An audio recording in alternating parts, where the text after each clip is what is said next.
하나님 말씀 요한복음 7장 25절에서 36절까지 말씀입니다. 요한복음 7장 25절에서 36절까지 말씀 교독하겠습니다. 예루살렘 사람 중에서 어떤 사람이 말하되 이는 그들이 죽이고자 하는 그 사람이 아니냐. 보라 드러나게 말하되 그들이 아무 말도 아니하는도다. 당국자들은 이 사람을 참으로 그리스도인 줄 알았는가. 그러나 우리는 이 사람이 어디서 왔는지 아노라. 그리스도께서 오실 때에는 어디서 오시는지 아는 자가 없으리라 하는지라.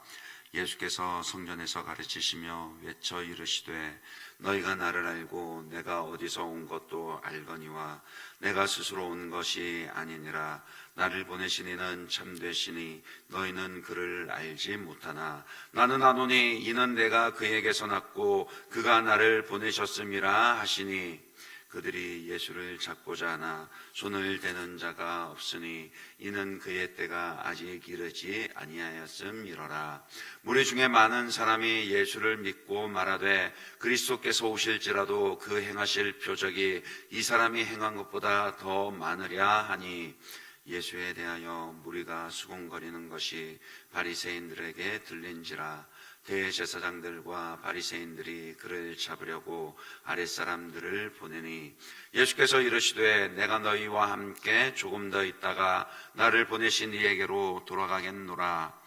너희가 나를 찾아도 만나지 못할 터이요 나 있는 곳에 오지도 못하리라 하시니 이에 유대인들이 서로 묻되 이 사람이 어디로 가기에 우리가 그를 만나지 못하리요. 헬라인 중에 흩어져 사는 자들에게로 가서 헬라인을 가르칠 터인가. 나를 찾아도 만나지 못할 터이요 나 있는 곳에 오지도 못하리라 한 이 말이 무슨 말이랴 아니라. 아멘.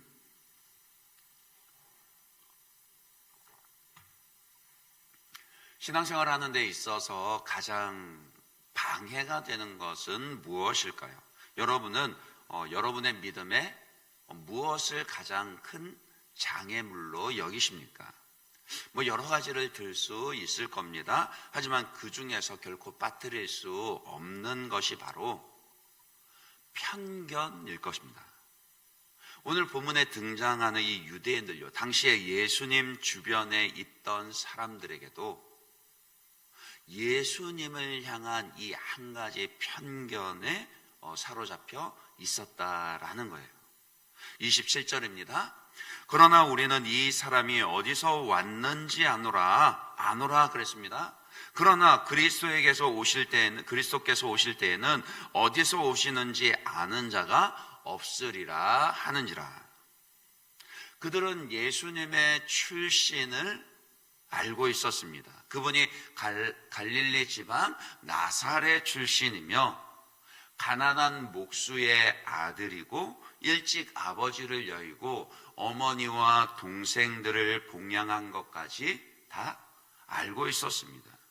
그래서 그들은 자기들이 예수님을 안다라고 그렇게 생각했습니다. 문제는 그들이 가진 그 지식으로 인해서 저분은 결코 그리스도가 될 수 없어 라는 편견을 가지게 되었다라는 겁니다. 그들이 생각할 때에는 하나님께서 보내시는 메시아는 그렇게 평범하게, 그러니까 예수님처럼 평범하게 혹은 초라하게 와서는 안 된다라고 그런 편견을 가지고 있었거든요. 그들이 볼 때에는 분명 예수님께서 아주 놀라운 여러 가지 이적들을 행하기도 하시고 또 그분의 가르침이 권세가 있게도, 그분의 말씀이 권세가 있는 것도 분명했지만 그래도 예수님은 아니다라는 거였습니다. 왜요? 그분의 출신이 별로 남다르지가 않았었거든요. 하지만 오늘 본문에서는 예수님은 전혀 다른 말씀을 하십니다. 28절 29절입니다. 예수께서 성전에서 가르치시며 외쳐 이르시되 너희가 나를 알고 내가 어디서 온 것도 알거니와 내가 스스로 온 것이 아니니라. 나를 보내신 이는 참되시니 너희는 그를 알지 못하나. 너희는 나를 보내신 분을 알지 못한다. 그 말이 무슨 말입니까? 너희는 내가 어디 출신인지 어디서 왔는지 안다라고 말하지만 정작 너희는 내가 어디에서 왔는지 내가 하나님으로부터 너희는 온 것을 너희는 모른다. 그런 뜻이죠. 29절에서 나는 아노라 이는 내가 그에게서 났고 그가 나를 보내셨음이라 하시니.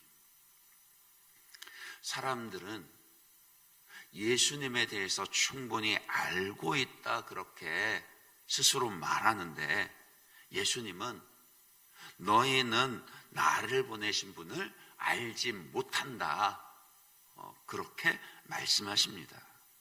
또 예수님은요, 나는 스스로 온 것이 아니라 나를 보내신 분이 계셔서 온 것이다. 그런데 나를 보내신 그분은 참되시다. 이 여기서 참되시다라는 표현이 사실은 유대 사고에서는요 함부로 쓰는 표현이 아니거든요. 그러니까 하나님께 쓰는 표현입니다. 그러니까 예수님 스스로 오신 것이 아니라 하나님이 보내셔서 이 땅에 오신 것이다라고 그렇게 밝히어 감추신 게 아니라요. 감추신 게 아니라 밝히 자신에 대해서 말씀하고 계시는 겁니다. 그러면서 예수님 자신은 자기를 보내신 참되신 하나님을 알지만 너희는 그 하나님을 모르고 있다. 지금 그 말씀하시는 거죠. 이렇게까지 말씀을 하시는데 그럼에도 불구하고 사람들은 예수님의 이 말씀조차도 깨닫지를 못합니다. 예수님은 지금 보이지 아니하시는 참되신 하나님에 대해서 말씀을 하고 계시는데 사람들은 자기들의 그 편견에 갇혀서 자꾸 눈에 보이는 수준에서만 자기들 눈에 보이는 것으로만 그 말씀을 이해하려고 들고 있었기 때문입니다. 예수님은 영적으로 하나님으로부터 오신 것이라 말씀을 하는데 그들은 육체적인 부모와 그 지리적인 출신 지역을 말하고 있죠. 그러니까 요한복음을 가만히 읽다 보면은요, 계속해서 이런 구조가 등장하는 것을 알 수가 있습니다. 예수님께서 말씀으로 가르치시고요. 그 말씀의 권위를 보여주기 위해서 이적을 행하십니다. 에고 에이미, 나는 무엇이라, 나는 양의 문이라, 나는 생명의 떡이라, 그런 식으로 자신에 대해서 계속해서 말씀하시고 가르치시고 또 여러 가지 이적들을 통해서 자신이 누구인지를 분명히 보여주십니다. 그런데 사람들은 예수님의 그런 놀라운 이적을 보고도요, 그분이 어떤 분인지를 깨닫지를 못합니다. 흔히 그러잖아요. 내가 예수님 보면은 믿을게. 아니요. 사람은 이렇게 자기 한 편견에 한번 갇히면은요, 직접 예수님을 보고서도요, 그분을 믿지 못하게 됩니다. 예수님은 하늘에서 내려오는 생명의 양식을 주시겠다 하시는데 사람들은 당장의 굶주림을 해결할 수 있기를 기대합니다. 예수님은 죄인을 그 근본에서부터 죄에서부터 구원하여서 하나님의 자녀로 변화시키겠다 하시는데 사람들은 그저 극상품의 포도주에만 만족하고 취할 뿐입니다. 예수님은 38년 된 병자를 고치시며 오랜 병과 헛된 소망, 경쟁의 메인 삶, 모든 죄의 속박으로부터 자유하게 하겠다 하시는데 사람들은 왜 그 일을 안식일에 행하느냐라고 그것만 가지고 따집니다. 그러니까 그런 것들은 다 사람들이 자기의 편견에 사로잡혔기 때문인 것이죠. 메시아라면 당연히 자기들처럼 안식일의 율법을 잘 지켜야 할 것이고요. 메시아라면 세상의 경쟁에서 이길 수 있는 힘을 우리에게 주어야지. 그래야 메시아지.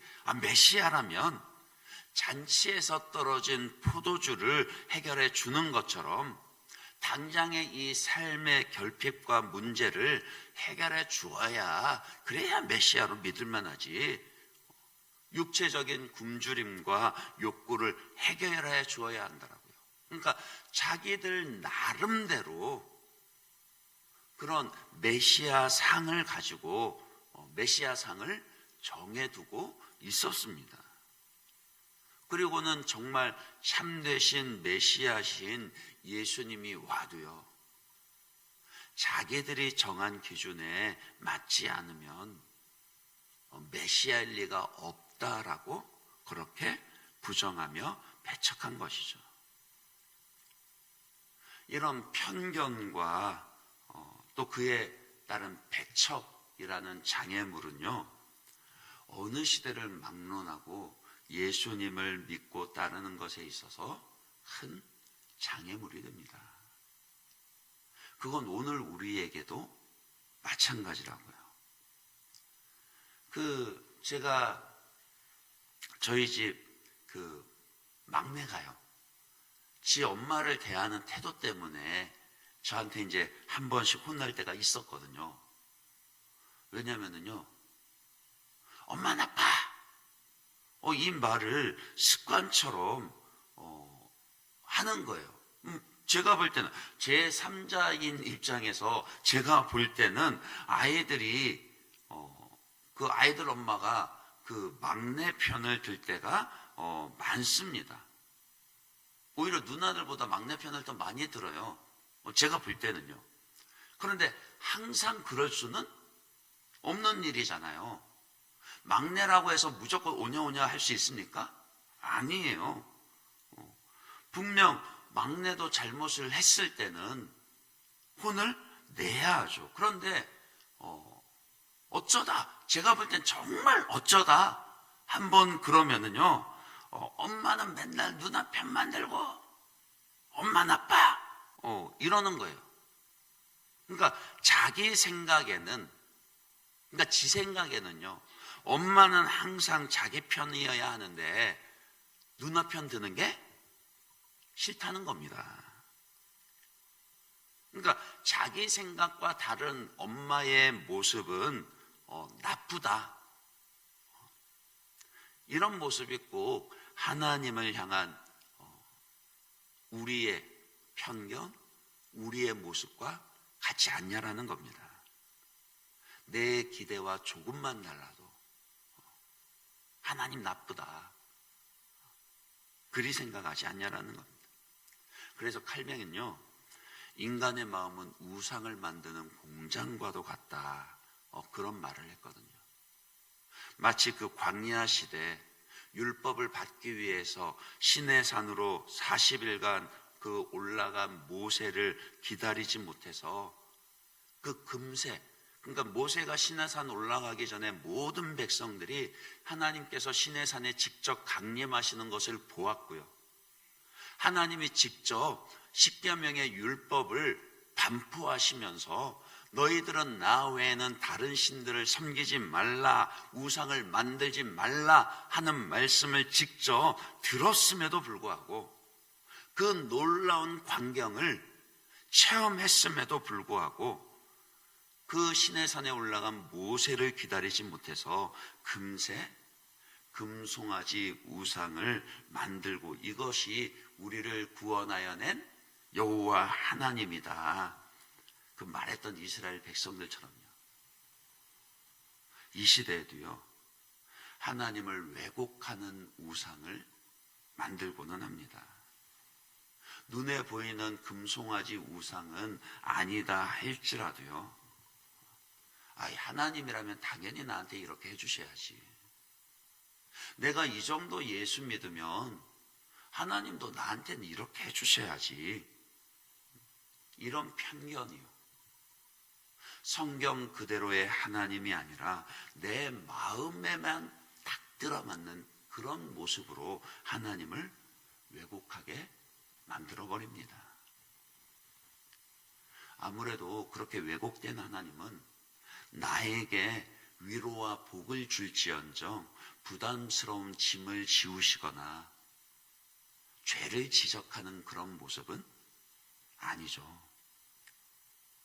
그러니요, 이 사람 예수를 우리는 알고 있다. 그의 출신을 우리가 아는데 그는 메시아가 될 수 없다 하던 그 예수님 당시에, 그 당시의 사람들의 모습을 꼭 그 시대의 그 사람들만이라고 말할 수 있겠습니까? 저와 여러분에게도 말씀 그대로의 예수님의 모습이 아니라 내 마음, 혹 내 마음에 내가 믿고 싶은 모습으로 왜곡된 예수님의 모습을 가지고 있지는 않은지, 우리가 그런 편견을 가지고서 하나님 저 실망했어요 라고 그렇게 말하고 있지는 않은지 우리 자신의 믿음을 성찰해야 한다라고요. 그래도 모두가 예수님을 믿지 못한 것은 아니었습니다. 31절을 보시면은 어떤 이들은 예수께서 행하신 표적을 보고 그분을 메시아로 믿었다 그랬어요. 좀 더 지나가면은 예수님이 10장 37절 38절에서도요, 만일 내가 내 아버지의 일을 행하지 아니하거든 나를 믿지 말려니와 내가 행하거든 나를 믿지 아니할지라도 그 일은 믿으라. 그러면 너희가 아버지께서 내 안에 계시고 내가 아버지 안에 있음을 깨달아 알리라 하시니라고 그렇게 말씀하셨습니다. 그리고 예수님이 행하신 그 일들은 이제 성경 말씀에 기록되어져 있습니다. 따라서 오늘 우리는 이 성경 말씀에 기록된 그대로의 예수님의 모습을 믿고 따라야 합니다. 우리가 늘 말씀을 가까이 하고 바로 이 말씀 속에서 예수님의 모습을 찾고 그려야 하는 이유가 바로 그것입니다. 성령께서 우리의 눈을 밝혀주셔서 이 말씀을 가까이 할 뿐만이 아니라 내 마음의 편견과 욕심대로 왜곡된 그런 예수님, 왜곡된 하나님이 아니라 말씀에서 가르치시는 그대로의 모습을, 예수님의 모습을 볼 수 있게 해주십시오. 겸손히 성령님을 의지하며 기도하며 말씀을 가까이 해야 할 이유가 바로 그것이라고요. 그렇지 않으면 우리의 마음은 자꾸 예수님을 나 중심적으로 왜곡하려는 그런 죄의 본성이 있기 때문입니다.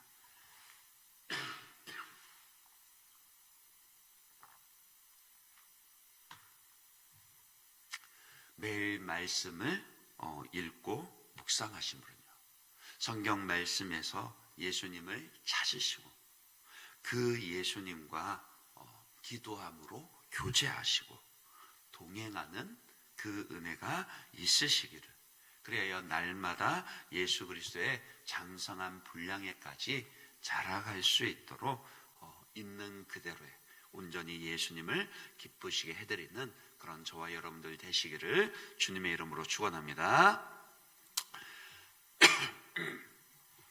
이 시간 우리 말씀 생각하면서 먼저 한번 기도하도록 하겠습니다. 하나님, 내 마음의 욕심과 편견으로 왜곡된 그런 하나님을, 그런 예수님의 모습을 그렇게 왜곡하여 믿지 아니하게 하여 주시고, 성령께서 우리의 눈을 밝히시사 겸손하게 말씀에서 있는 그대로의 예수님의 모습을 발견하게 하시고 그 예수님의 말씀과 가르침을 있는 그대로 믿고 따를 수 있는 그런 신앙을 허락하여 달라고 우리 오늘 주신 말씀 생각하면서 그렇게 같이 한번 기도하도록 하겠습니다. 더불어서 오늘은 우리 성도들을 위해서 중보하실 때 다음 주 이제 설 명절입니다. 주일부터 그 연휴가 시작되는데 오고 가는 걸음 가운데 안전하게 지켜주시고 또 믿지 않는 가족들에게 복음을 전할 수 있는 그런 귀한 기회가 될 수 있도록 모든 성도들이 참으로 기쁨과 평강으로 귀한 명절 보낼 수 있도록 해달라고 우리 성도들의 그 신앙을 위해서 그 명절을 보내는 것을 위해서 같이 한번 기도하시고 또 여러분 각자 가지신 기도의 제목으로 자유롭게 기도하도록 하겠습니다. 같이 기도하겠습니다. 하나님 아버지 감사합니다. 하나님